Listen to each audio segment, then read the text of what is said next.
Today I'll be talking to a familiar face, Rachel Matthews, about what she's been getting up to outside of her time in Council Watch. Now there's a dangerous subject. So Rachel, in case anyone didn't know, has already written a book. This is the book when I read it, Misadventures in Travel and Life, and due to the new one coming out, we've had a change to Digital Nomad. So that's going to fit in much nicer with the other two books in the series, and we'll talk about book number 3. So, why did you write the book? Well, the main reason is I think there's a lot of people now that are beginning to question things like never before, and there's a lot of people going like, what the hell is going on in the world? And I think now's the time they're ready for the information that a lot of us got in 2020. So the book, it was going to be the follow-up to this, but because this was set in 2013, there's such a big leap in how I saw the world and my beliefs that it didn't work trying to put the carefree digital nomad stories in with what happened from the lockdowns onwards. So that's why it's ended up now as a trilogy rather than a sequel. So this new book is called Misadventures of an Accidental Activist, and it covers what happened from March 2020 up till March 2025. And that was the first lockdown, I was in Spain. And the second lockdown, I got stuck in Italy. So the story is basically my journey of awakening into, well, all of this stuff that most of us have researched to the nth degree and back again. So I'm hoping it will fast track those that are beginning to question things into where we've all been for quite a few years now. That's the idea anyway. I'm wondering how challenging that was to try and meet, as wide an audience as possible within reading the book. Like you say, people who are waking up are going to be in one page. From what I've read of it, it covers nicely all the detailed stuff that many of us who've done our own research will be aware of, but not in a way that perhaps in the early days we were sharing it with others. So it doesn't slap you in the face. No, there's certain words I don't use, like Satanist, but I'll put it as evil forces. But I give people enough information that the things they really need to know, but I don't plumb the depths too much because it's important to do their own research on that. And also for those of us that have, for the last 5 years, been living all of this, you don't want to be reading in depth all the stuff you already know because it's just depressing. So the book skips along the surface. It's a pink pill book, quite deep cerise in places, but it's enough to wake people up to all that's happening in the world isn't just thick politicians or greedy politicians. Things are happening for a reason, but I've gone into them enough to hopefully get a bit of interest and people go, oh, yes, I'll just research that. And also I've created a resources page with some key videos. There's 2 or 3 that will really help people get the idea of what's going on. One of them is Richard Jeff's Stakeholder Capitalism video. So if that doesn't wake people up to the Agenda 2030, then I don't know what will, frankly. So what I loved about my early preview into the book is how my experience was within England and how everything was a little bit different to where you were. And obviously you sell the story in such a way that it's very entertaining, but the reality was that freedoms were taken and you were having to hide behind, trees to hide from the police who were armed and trying to get you. Rebel Rachel. I know. That's in chapter 2, I think. Yes, my little escapades. Yeah, it was a very different lockdown. They were not messing around in Spain. They had armed police on the streets and helicopters going overhead, patrol boats. You weren't allowed out for exercise for nearly 3 months. So, and you were fined €600 if you were caught doing anything you shouldn't be doing. Hence me legging it from the police when I was out for some illegal exercise. I enjoyed that bit, yeah. Should I stay or should I go? Yes. That sort of like, will they catch me? Yeah, so... I've tried to make the book entertaining. I was surprised, actually, considering the topics we've covered. There was actually a lot more humour in it than I imagined.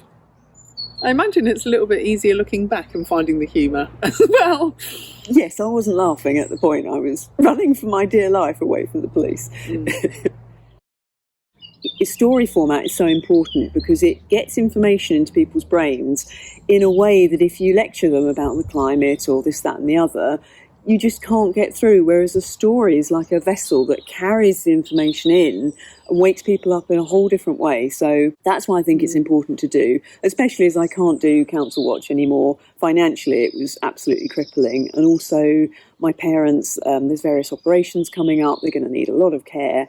I can't be doing Council Watch. So the book is my way of saying, okay, here's the message, take it and spread it now. It's everything that I've come to learn over the last 5 years in one story that is enjoyable. People should laugh a lot, especially when they get to the various incidents in Gloucestershire. Yeah, I did laugh out loud. Certainly ticks the boxes for that. And if they're illiterate, make sure you get them the audio version. Oh yes, the audio version. Good point, I'd forgotten about that. How could I forget? I've been spending 8 hours a day in an airing cupboard recording it. Can't wait to hear the Dagenham accent. Oh, it's dreadful. Cheryl's never going to speak to me again. And my impersonation of Charles Mallet is awful, and Matt Letitia. I just hope none of them actually listen to it.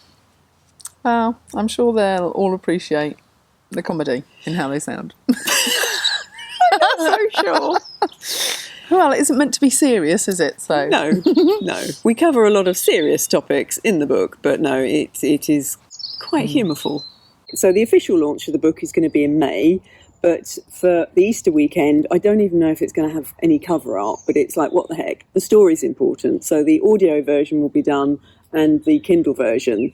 So people can get that. It's a pay what you want, free if you want, because I want that information to be out there. And hopefully people will donate. I mean, they did with the last book because, for my time. But if people really can't afford it, or they want to just read through it to check that it's suitable to give to friends and family who are still asleep, they can download the Kindle version. And then in May, once the physical book is available, they can send it out confident that, okay, yes, she covers some really difficult subjects, but it's done in a way that most people should be able to read it. I mean, if someone's completely rigid in their viewpoint, I don't think it's going to move those people. But the people that are starting to question, like, what the hell is going on, those people, I think it has a good chance to move them along.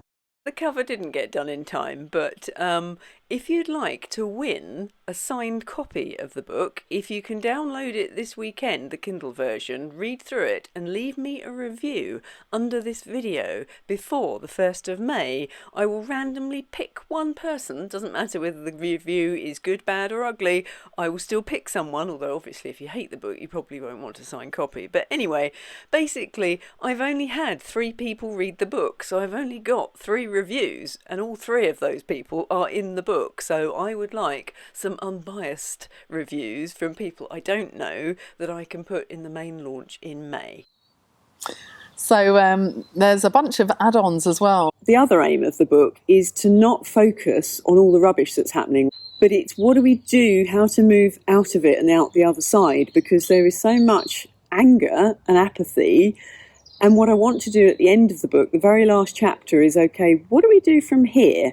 Because we're all so busy trying to stop everything that, the World Economic Forum and all this Agenda 2030 stuff. But actually, what happens if we focused our efforts on creating the type of world we want to live in? Because otherwise, we're always on the back foot. We're always playing catch up and trying to stop and do something stupid. If we actually all took over, as hideous an idea as it is, our local councils and government, what type of world should we create? Because I don't know about you, but personally I have no interest in creating a slightly better slave system than the one we've already got. I would like us to start again and say, okay, here's how we would like life to be. So the end of the book is a bit of here's a few ideas I've had, but nowhere near enough, because I think if we had a collective creative vision that people were actually excited about creating, then more people would get off their backside and go and do something. At the moment, it's like, there's no point in voting for anyone, there's no point in being a councillor because you don't get anywhere, yada, yada, yada. But actually, if we had a collective vision, I think people would be more encouraged to go and do something and make it happen. So because I don't have all the ideas, and I don't think any of us do, I think we've all got little pieces of the jigsaw puzzle. There's going to be a series of interviews with people that you know. I've got a whole list. I haven't contacted them all yet, but there's a few that will have said yes by the time this video goes out. and we're going to have a brainstorming session, like what world could we create? So that's an add-on as well. There's some interesting material that Rachel's put together. Some of the material has come in useful for me, structured writing, and having someone have a structure for you certainly helped my brain, even though there's still work to do on that. Yes, I've created a mini course for people on speech writing, primarily for council speeches, but it works for anything, actually any form of content, because I know it's something people struggle with. As I say in the book, for me, it just kind of downloads and it's out, it's done. But I've created the structure sheet so that, Carinna and others, anyone wanting to do speech writing, there is a technique to it. Not that I'm an expert, but I have learnt a lot over the last 2 years of writing. What are we up to, 30 odd speeches now? People have been attempting to teach me a structure for writing since school, and this is the first time that I feel like I've got something to actually work with. It's not easy because I have real focus issues, but when I even not following the process quite as much as I should, having that written down, just like the main issues and the illustrations and like evidence if required, just don't know how much it helped, even though it doesn't look like I used it. Well, it's the quickest speech I think you've ever written. Well, maybe it was, because it was the day before, wasn't it? And the quickest one I've written without you having to rewrite it on the day. Yes. Okay. Yeah. So even if you don't think you've got the skills, why not get them? Get out there and go talk to your council. They'll love to hear from you. So yes, there's a mini course on that. I've also done, because everybody keeps asking me, and I do mention it in the book, because I had quite a serious accident and so did the dog.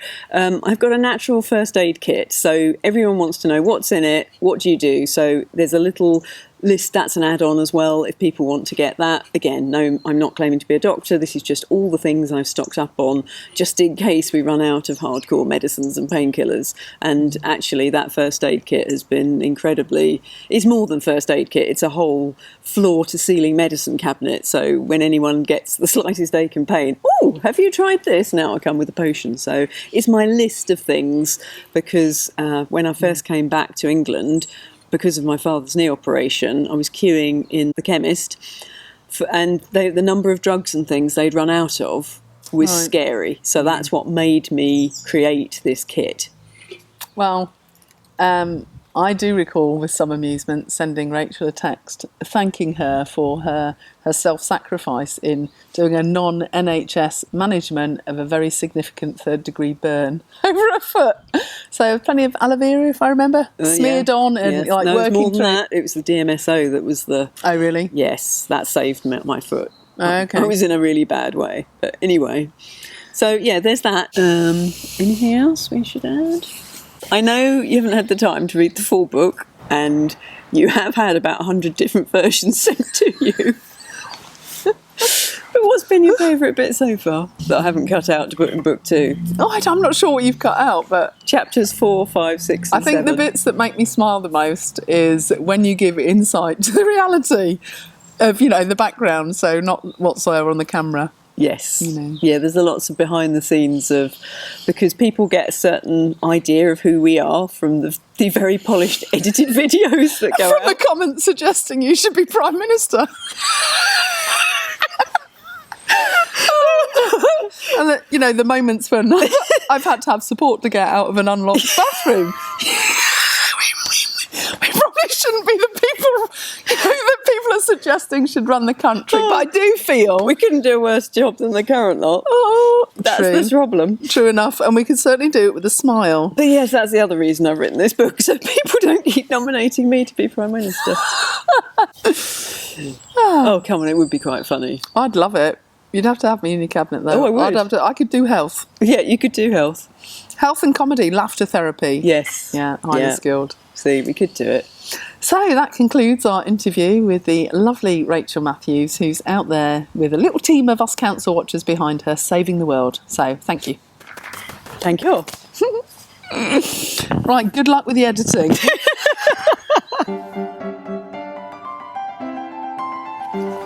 So I'm here today with a familiar face that many of you will recognise, Rachel Matthews. Oh, and Lena coming in to the picture. Hey, Lena.